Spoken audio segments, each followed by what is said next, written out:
The Los Angeles Clippers have got to be the weirdest team in the NBA. Consistently, year in and year out, the Los Angeles Clippers, as long as they have been relevant, have tended to be the weirdest NBA team to step on a basketball court.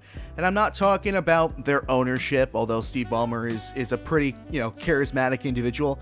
Not talking about the player personality, because Kawhi is about as interesting as a cold cup of coffee.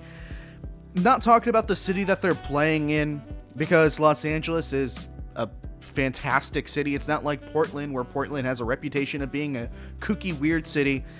The Clippers are a weird team consistently because of the product that they put on the basketball court. Whether it was with the old Big Three, with DeAndre Jordan and Chris Paul and Blake Griffin, where that team you felt like was unstoppable at times, but chemistry issues and fighting within each other just allowed that team to crumble out of nowhere. And then you fast forward and you have these Kawhi Leonard, Paul George-led Clipper teams, in which last year around this time, when they were getting bounced from the playoffs in the second round, in a year in which they were favored to go to the finals, or at least the Western Conference Finals, everybody was saying, I wonder what this team would look like if Kawhi Leonard and Paul George were actually playing well. What would the potential of this team be if we actually saw Kawhi Leonard and Paul George play to the best of their ability as a duo and deliver this Clipper team clutch wins when they needed to, advance them as far as they could in the playoffs? That's what the narrative, and that's what everybody was saying last year. So you fast forward to this year, right? Kawhi Leonard and Paul George are healthy. They go down 0-2 to the Mavericks, and you say, oh boy, here we go again.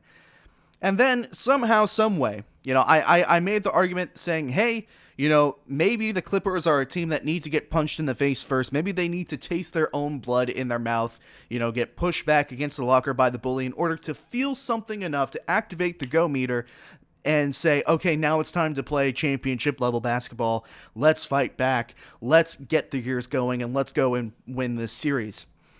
That's what I thought, going into the Mavericks series after they went down 0-2 to the Mavericks. And they ended up winning that series in 7 games. Kawhi Leonard and Paul George played fantastic basketball. Kawhi Leonard specifically played fantastic basketball. He looked like 2018 Kawhi. He looked like the 2018 Kawhi with the Toronto Raptors, that even though the Toronto Raptors had a fantastic, incredibly well-built team, Kawhi Leonard was the snake's head. He was incredibly efficient when it came down to it. And he not only delivered the Raptors past the 76ers, but he delivered them past the Bucks as well. Extremely efficient Kawhi in that Mavericks series on the back half, absolutely reaffirming his status as being one of the more clutch, get you a bucket or get you a defensive stop type players in the NBA. And then, you go down 0-2 to the Jazz, and deja vu just keeps reckoning with this team in that way. It's such a weird team because you think, okay, Kawhi and Paul George are playing well. Clearly, the Clippers should be winning games and not necessarily blowing teams out, right? But they should be playing. If they're playing well enough like this, and the numbers speak for themselves, and they're shooting the ball efficiently. Sure, you're allowed to have a bad night. Every NBA player has a bad night. Hell, every NBA player is only supposed to realistically hit about 50% of their shots, right? Kawhi Leonard and Paul George can afford to have a bad night, but overall you can say that they have been playing well. So why are the Clippers continuously going down 0-2 to not only the Mavericks, but the Jazz, and having to climb their way back into the series? And I know already said, back to my original point on the take on my Clippers a couple of weeks ago, saying, hey, maybe they need to taste their own blood to get going. But again, it all goes back to what everybody was saying last season. Everybody's saying, oh, if Kawhi Leonard and Paul George are playing well, this Clippers team could have an incredible potential and nearly be unstoppable. Well, Kawhi Leonard and Paul George are playing extremely well, and the Clippers, you have no idea what team you're going to get on a given night.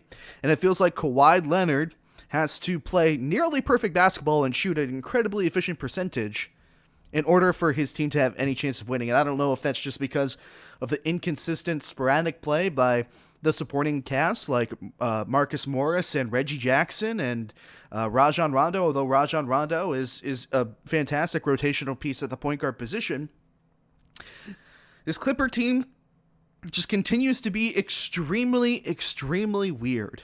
And it's kind of hard to comprehend, especially now with Kawhi Leonard being ruled out for Game 5, potentially an ACL injury. Right now, it's just listed as a vague knee injury, but he is definitely going to be out for Game 5. Then the Clippers are in some trouble.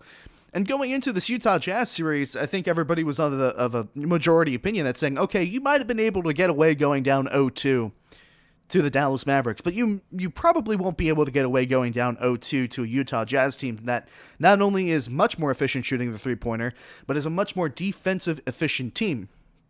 They go down 0-2, and this weird Clippers team where, again, everybody's saying, hey, look, the Jazz are a better team, they're better defensively, they're better at shooting the basketball.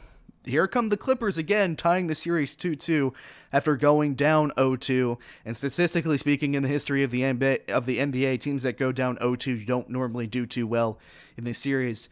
The Clippers continue to be a weird team. And now that Kawhi Leonard is ruled out for Game 5, I don't know if Paul George can carry the ship by himself. I would imagine that he can't. But if this weird Clippers team, this weird Clippers franchise can somehow, some way, bring out a win in Game 5 and put the Utah Jazz on the brink of elimination, I would be utterly shocked. But hey, this is a weird Clippers team, and anything can happen. Hey folks, thank you so much for listening to this segment from the Hard-Headed Sports Podcast. If you enjoyed this segment, make sure that you drop a like on the video and a comment. It helps me out a bunch. And if you're interested in watching more segments like this from the show after the show has been completed, you should definitely subscribe to the YouTube channel. And if you're interested in listening to the entire show in its full-length entirety, you should listen to the show on Spotify, Apple Podcasts, Google Podcasts, and Anchor. Once again, thank you so much for watching the video. My name is Nick Ryan, and I will see you all again very soon.